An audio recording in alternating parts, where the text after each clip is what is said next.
नमस्कार, मैं मयूर अलबेला और आप देख रहे हैं अलबेला राजस्थान। आज हमारे साथ चंद्रगुप्त सिंह जी चौहान साहब मौजूद हैं। सबसे पहले चैनल पे बहुत बहुत स्वागत है सर आपका। बहुत प्रणाम। आज आपको बुलाने का मकसद ये रहा कि एक तो आयड़ की नदी का इतिहास हमें जानना है और एक हमें ये जानना है कि जब से बीजेपी शहर जिला की कार्यकारिणी आई उसके बाद से उदयपुर देहात को क्या क्या सावधानियां बरतनी चाहिए, क्योंकि उदयपुर शहर की कार्यकारिणी के बाद से हमने देखा कि बहुत सारे अनचाहे गुट भी इस शहर के अंदर डेवलप हो गए। ऐसे में क्या सावधानियां उदयपुर देहात के जिलाध्यक्ष को बरतनी चाहिए? पूर्व जिलाध्यक्ष रहे हैं और एक स्वर्णिम कार्यकाल आपने बिताया है, बताया सर। स्वर्णिम कार्यकाल जो आपने उल्लेख किया, मुझे पार्टी ने अवसर दिया और पार्टी ने अवसर दिया तो मैंने अपने आप को पार्टी की रचना के हिसाब से, पार्टी के सिद्धांतों के हिसाब से पार्टी को चलाने का प्रयास किया जी। जहां तक देहात जिले को सावधानी वाली बात है, नहीं, अगर पार्टी को सावधानी से चलाया था तो फिर ऐसा क्या हुआ कि पार्टी ने पुनः अवसर नहीं दिया? नहीं, आपको शायद जानकारी में थोड़ा सा कम है, या जानकारी मैं अपडेट करता हूं कि मैंने तो पार्टी के जिलाध्यक्ष के लिए आवेदन ही नहीं किया था। मैंने, पार्टी ने व्यवस्था जारी की थी कि एक दिन पहले एक बैठक का आयोजन किया था जिसमें जो भी जिलाध्यक्ष बनने में रुचि रखते थे उनसे आवेदन लिया, परंतु उसके पहले पार्टी ने एक गाइडलाइंस जारी की थी। गाइडलाइन मानती है आपकी पार्टी? जी, गाइडलाइन मानती है आपकी पार्टी? हाँ, बिल्कुल मानती है। तो फिर एज क्राइटेरिया भी था उसके अंदर? हाँ, एज क्राइटेरिया के गाइडलाइंस में मैं नहीं आ रहा था। तो जो नहीं आ रहे थे उन्हें भी तो बनाया ना जिलाध्यक्ष, एज क्राइटेरिया को छोड़ के। मैं तो जानकारी संपूर्ण रखता हूँ सर, पर आपकी पार्टी जो है वो दी हुई जानकारी के अनुसार कार्यवाही नहीं करती।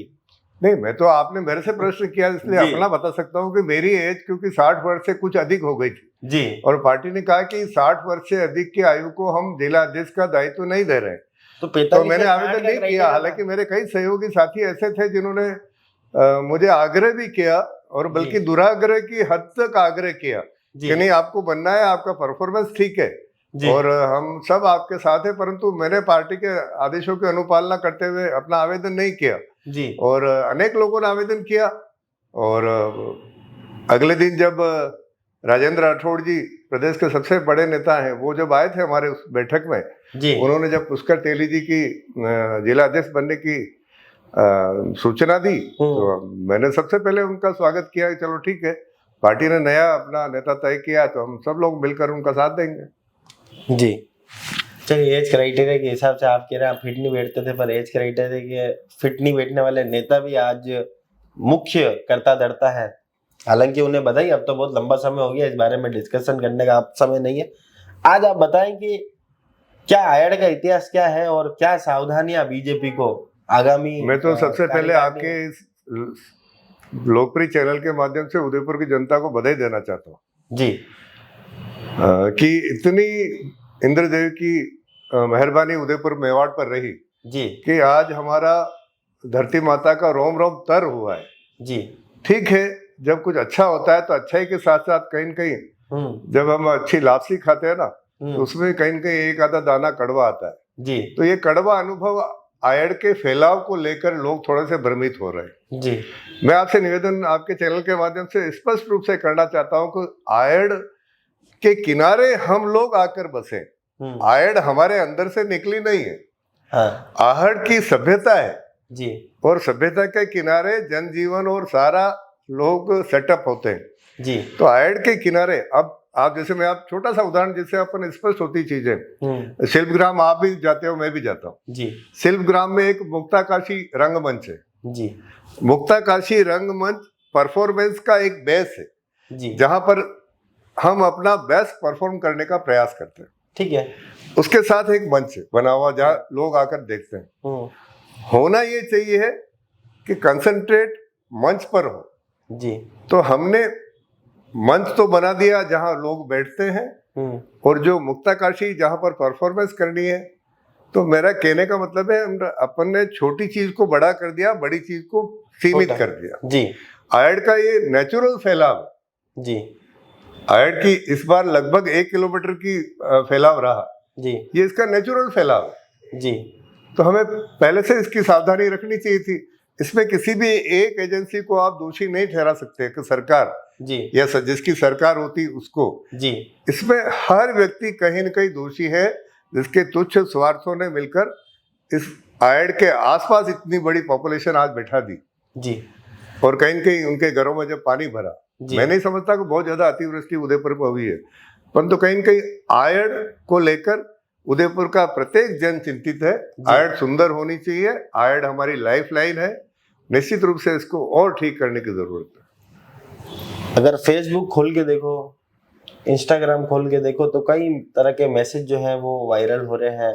लोग कह रहे हैं कि आयड घरों में नहीं घुसी, आयड का पानी घरों में नहीं घुसा है, लोग आयड में घुस चुके हैं। बिल्कुल सही मैसेज है। ठीक है। उन्होंने कहा कि जब पानी उतर जाएगा तो आयड एक मैसेज टाइप कर रही है कि मेरा उतरता पानी देखकर कहीं इसमें फिर से टाइल मत लगा देना। इस पर नहीं, निश्चित रूप से प्रकृति अपना मैसेज देती है, इसको समझने की आवश्यकता है जी। प्रकृति अपना मैसेज देती है। दो स्पष्ट निर्णय थे जी। महलों को क्यों बनाया वहां पर, महलों को चटर सर्कल पे क्यों नहीं बना देते? महलों को वहां जाकर उस पहाड़ी के ऊपर बनाने का कारण यह था कि उदयपुर के चारों तरफ पानी था जी। उदयपुर के महल वहां बने तो वहां बने तो उसके अनुसार सारे नगर का विकास। और मैं समझता हूँ जब तक शहर कोट के भीतर जब तक विकास हुआ वह कहीं पानी की दिक्कत नहीं है जी। जो आउटवर्ड गए कहीं प्रकृति की तरफ गए, उनको लगा ये पॉश कॉलोनी है। क्या होता है पॉश कॉलोनी? एक सेकंड लगता है पॉश कॉलोनी को एक होश होने में। हाँ, तो मैं समझता हूँ इस पुराने इतिहास को ध्यान रखते हुए, पुरानी टोपोग्राफी को ध्यान रखते हुए जी, पुरानी टोपोग्राफी में स्पष्ट रूप से कहा गया था जी कि उदयपुर नगर के पश्चिम में निर्माण नहीं हो जी। ये बकायदा कहीं न कहीं मेंशन भी है, लिखा गया भी है जी। परंतु अब उदयपुर की पश्चिम का एक एक मंगरा कट रहा है। अब उसके लिए कोई सरकार दोषी नहीं है, हमारे सबके कहीं न कहीं इसमें स्वार्थ अधिकारी हैं, जो ब्यूरोक्रेट्स हैं, उनकी चुप्पी भी कहीं ना कहीं दोषी है। आज मंगरे कटते सब देख रहे हैं, पर कोई उसकी कंप्लेन करने जाता है तो अधिकारी कोई एक्शन नहीं ले पाते हैं। तो उसके लिए कहीं ना कहीं इन प्रशासनिक अधिकारियों की चुप्पी भी कहीं ना कहीं दोषी मानते हैं उसके लिए। मैं इसको चुप्पी नहीं कहता, प्रशासनिक अधिकारियों के पास इतना काम है और मैं समझता हूँ अतिरिक्त काम है ना। कई बार इतनी योजनाएं सरकारी है कि और जो जिला स्तर के प्रशासनिक अधिकारी उनके पास बहुत सारी दायित्व है, बहुत सारी रिपोर्टिंग है, बहुत सारी मीटिंग्स हैं और काम बड़ा है। इस काम को कहीं न कहीं मैनेज करके, सिंक्रोनाइज करके प्राथमिकता तय करने की आवश्यकता है। जी जी। अच्छा, आप एक बात बताएं कि भाई उदयपुर का आप बता रहे थे अभी, आपने जब हम चर्चा कर रहे थे कार्यक्रम से पूर्व, उससे पहले आपने बताया कि उदयपुर का पहला मोहल्ला कौन सा है। आज चैनल के माध्यम से बताएं लोगों को, लोग तो हाल भी कंफ्यूजन में नहीं। उदयपुर का पहला मोहल्ला, उदयपुर की स्थापना में थोड़ा सा विवाद है, विवाद नहीं है, अलग अलग मत है। उदयपुर की स्थापना मैं जहां तक समझता हूँ या मेरे पूर्वज जिस प्रकार से बताते थे कि अप्रैल माह में बारिश से पहले 1553 में स्थापना हुई थी। 1553? हाँ जी। तो उस समय पिछोली मोहल्ला वहां पर था जी, जहाँ आज आपको ध्यान हो तो ये मिठा राम जी का मंदिर है, बहुत बड़ा राम द्वारा है जी जी, हेमराज जी का अखाड़ा है जी। वो थोड़ा एक्सेप्शन आ गया तो क्योंकि वहां पर पानी था जी, क्योंकि पॉपुलेशन पानी के किनारे रहना पसंद करती है। पहले ऐसा कोई ट्यूबवेल वगैरह ऐसा कोई नहीं था जी। तो जहाँ नदी का बहता पानी होता था वहां आकर जनता रहती थी। तो पिछोली सबसे पुराना मोहल्ला है। पिछोली सबसे पुराना मोहल्ला? हाँ, और पिछोली की स्थापना के साथ साथ अगर अपन दूध तलाई जाए तो वहां पर एक पाला गणेश जी का मंदिर है। वो गजानन जी जनता के लिए, महलों में तो उस समय भी गजानन जी थे, महलों में उस समय भी बाण माता विराजे थे, उस समय भी धूणी के दर्शन होते थे महलों में जी। परंतु उदयपुर की जनता गजानन जी को लेकर तो पाला गणेश जी का निर्माण भी पिछोली के थोड़े से समय पे वहां पर हो गया जी जी। पहले तो धूणी दर्शन आराम से हो जाते थे, आजकल बहुत टेंशन से होते हैं। मैं क्या कह रहा हूँ, हम एक ऐसे युग से निकल रहे हैं जी।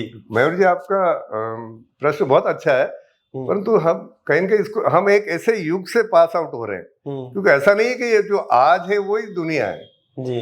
दुनिया कहाँ से चली है, हम एक ऐसे युग से पास आउट हो रहे हैं जहां पर शादी सफल होना जरूरी नहीं है जी, या प्राथमिकता नहीं है जी। शादी कौन से डेस्टिनेशन पे कौन सी होटल में की जा रही है ये अधिक महत्वपूर्ण हो गया है। तो शादी चले न चले परंतु डेस्टिनेशन महत्वपूर्ण होना चाहिए जी। तो हम ऐसे युग से निकल रहे हैं, तो ऐसे युग में ये सब बातें स्वाभाविक रूप से होती रहे और होती भी रहेगी। और ये युग भी मैं आपसे निवेदन करना चाहता हूँ जी, युग परिवर्तन होते हैं जी, युग कभी भी एक जैसे नहीं रहते हैं जी। युग परिवर्तन होते हैं, लोग उनसे फेडअप होते हैं, उन युग से उन परंपराओं से फेडअप होते हैं और लौट कर वापिस अपने घर पर आते हैं जी। तो निश्चित रूप से इन परंपराओं से लौटकर भी हम लोग आएंगे और उदयपुर को एक बेहतरीन शहर के रूप में वैसे भी विकसित है और उसको और विकसित महाराणाओं ने जो सपना देखा था उदयपुर को लेकर के उदयपुर इस तरह से विकसित होना चाहिए, तो उन्होंने किस तरह का सपना देखा था? वो इस शहर को किस तर्ज पे बनाना चाहते थे?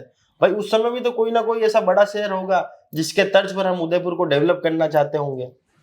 हाँ, महाराणा का तो एक सेफ एंड सिक्योर शहर बनाने का विचार था जहां पर, क्योंकि आपको शायद ध्यान नहीं होगा, ये बहुत आसान समय नहीं था मेवाड़ के लिए।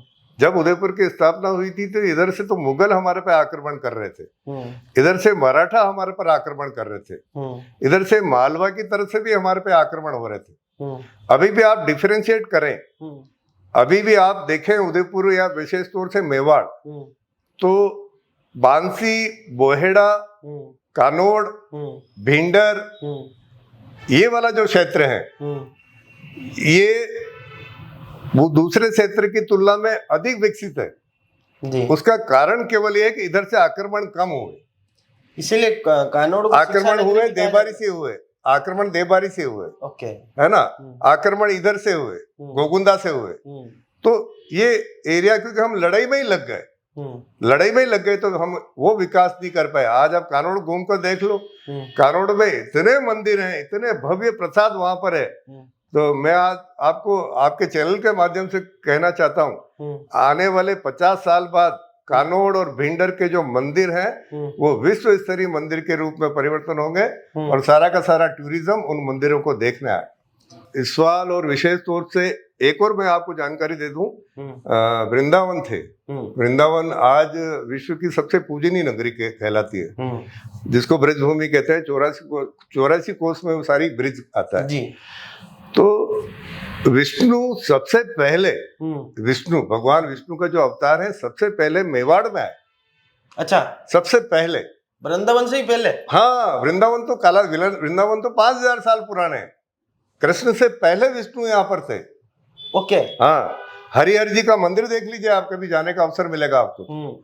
हरिहर जी का मंदिर की प्रतिमा 1100 वर्ष पुरानी है, 11,000 वर्ष पुरानी है। 11,000? हाँ, हरिहर जी की जो प्रतिमा है जाडोल के आगे वहां पर विराजे हैं। हरि और हर, हरि और हर मतलब महादेव और विष्णु दोनों की संयुक्त प्रतिमा जी। मतलब सृष्टि भी है और विकास भी है और विध्वंस भी उनमें है। यदि हम प्रकृति से छेड़छाड़ करेंगे तो विध्वंस करने की ताकत भी उनमें है।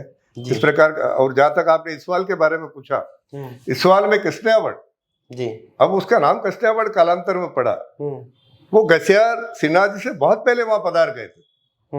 आज कृष्णयावड़ को इस हद तक डिस्टर्ब कर दिया है लोगों ने, और विशेष तौर से इन भूमाफियाओं ने।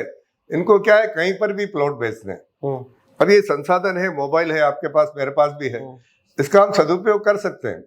परंतु इस मोबाइल के माध्यम से, इंटरनेट के माध्यम से एक हरा भरा दृश्य ड्रोन से कैमरा फोटोग्राफी करके आप अपना माल, जहां पर पशु भी नहीं जा सकता वहां पर लोग प्लॉट लेने जा रहे हैं। जहां पशुओं के जाने में भी दिक्कत है जी, परंतु वहां लोग प्लॉट लेने पहुंच गए और कृष्णयावड़ के आसपास सारे लोगों ने अपने पांव फैला दिए।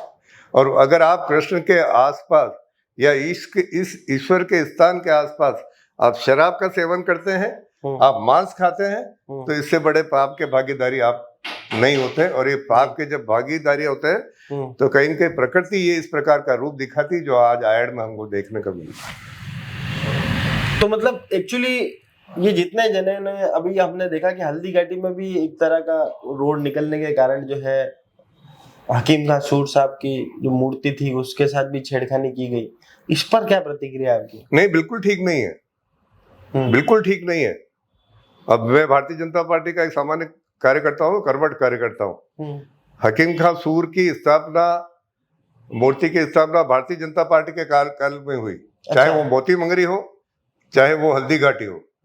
परंतु कई बार क्या होता है कि हम लोग इसको बहुत ज्यादा से अच्छे से चेक नहीं कर पाते।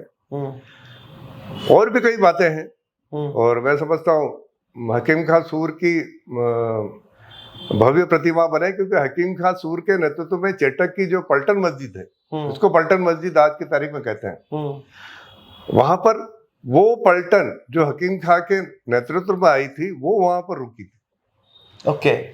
तो वो जो पलटन मस्जिद ऐसे ही नहीं है कि पलटन, लोग कहीं समझते नहीं कि पलटन मस्जिद क्यों बनी, वहां पर वो पलटन रुकी थी जो मेवाड़ की तरफ से मुगलों से लड़ी थी।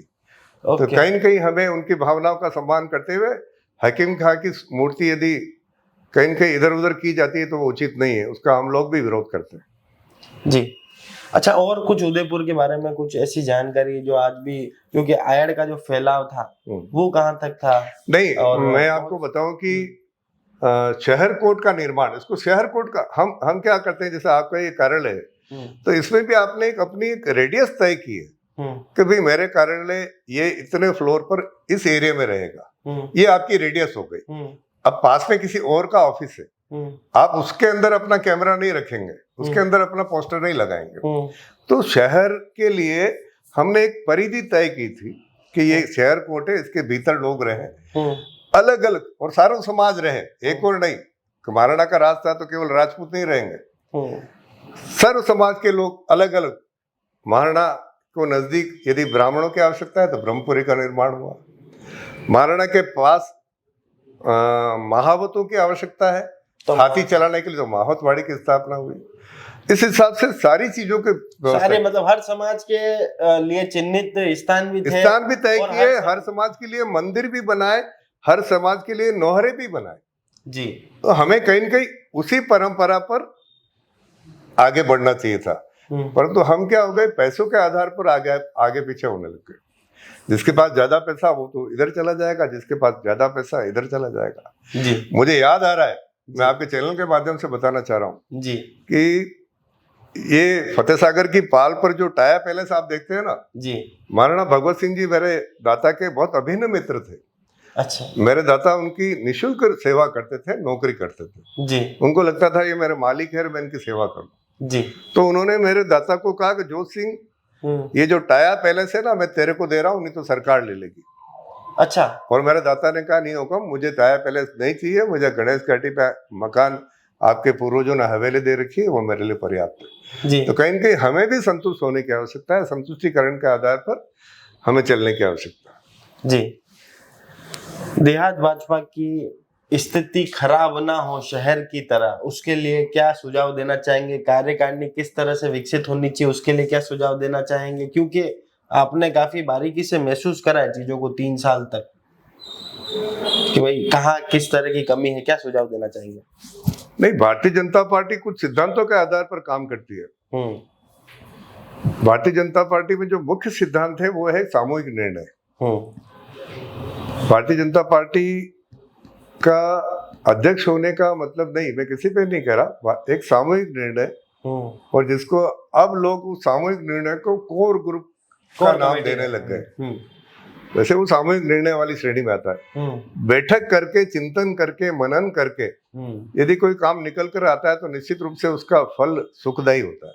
जी। और मैं समझता हूँ शहर की टीम में मैंने देखा है कि जितने लोगों को लिया है, अब ये तो हो नहीं सकता ना 20-22 लोगों को लिया है, तो अपेक्षा 100 लोगों की होती है। 100 कार्यकारिणी में आ नहीं सकते।